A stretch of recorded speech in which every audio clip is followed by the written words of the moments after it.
Welcome back, everybody. The chief is joining us again, Michael Spera from Old Saybrook, and we want to talk with him right now about the dual role that he plays. Obviously, the Old Saybrook police chief, but also the president of the Connecticut Emergency Management Association. Every community, I understand, has an emergency management team chief. What is their role in a situation like this? Sure. So an emergency management director is someone that's responsible not only planning and preparing for any type of crisis, but during a crisis is kind of the coordinator of all the resources and the logistics, really helps the CEO of any community coordinate and assist all of their public safety leadership team members, police chief, fire chief, public health director, superintendent of schools, youth and family services, social services, make sure everyone's on the same team, make sure the messaging that's going out to residents is a one voice, one message type of theory. And then after the disaster, as you've been saying all night, we're going to get through this. There will be a tomorrow. We will get through the public health crisis that we're currently experiencing. That emergency management director will be responsible for assisting the community in recovery. So that might be helping small businesses apply for SBA loans. That might be helping the municipality file for some FEMA reimbursement. So the emergency management director is really a very important person in every single one of our communities in Connecticut. You mentioned the teams a moment ago. Obviously, they train for situations. How do you even possibly train for something like this? Could you ever have imagined anything like this? Well, Mark, certainly we're in unprecedented times. This has not been the only public health crisis that we faced in the state of Connecticut. There was H1N1, there was SARS. So there was a lot of planning. Smallpox was an issue that we did a lot of planning for. Certainly nothing to this extreme, but there have been planning. There's been tabletop exercises, full-scale exercises.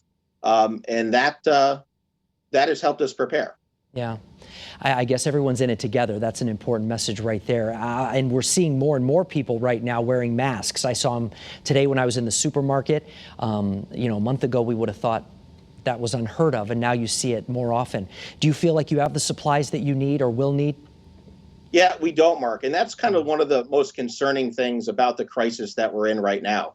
So earlier, we sent the governor a letter from the Connecticut Emergency Management Association asking him to do things that only a governor could do. One of those things was request N95 masks for our first responder community, firefighters, police officers, paramedics, to make sure that we had the personal protective equipment that we needed to deliver services. We're happy that he's recently made that request, and we're waiting for that supply to come in. But tomorrow, our ambulance association right here in Old Saybrook, along with other EMS transport services across the state, are literally picking up expired masks being handed out by the state of Connecticut to our ambulance professionals. These are masks that were purchased in 2006. They expire. They have a shelf life of about 5 years. And since then, they've never been replaced. So, our motto is a mask is better than no mask at all. But we want to make sure that when we're done with this crisis, that we really take a good look and to make sure that we always maintain the supplies our public safety professionals need. We need critical supplies at critical times. Public safety must always be mission ready. I just want to clarify, Chief, so you're going to be picking up, do you know how many? And I didn't even realize that masks necessarily had a shelf life. So you're basically going to be passing out expired masks. Yes, so they're not at the level that a normal N95 respirator would be at. So we'll be using this advanced mask, but because it's expired, we're using it like a simple face mask that maybe you saw another customer who was shopping in one of the stores that you're at today wearing. So we just want to make sure that when this crisis is over, and we will get through this, we will prevail, there will be a tomorrow. But when that does happen, we want to make sure that public safety has the correct equipment, the proper equipment, mission critical equipment at the ready. What is your as we get ready to say goodnight, what is your message to everybody, not just in Old Saybrook, but in both of your roles to the people of Connecticut right now? Yeah, here's what I can tell everyone in Connecticut is that we're going to get through this.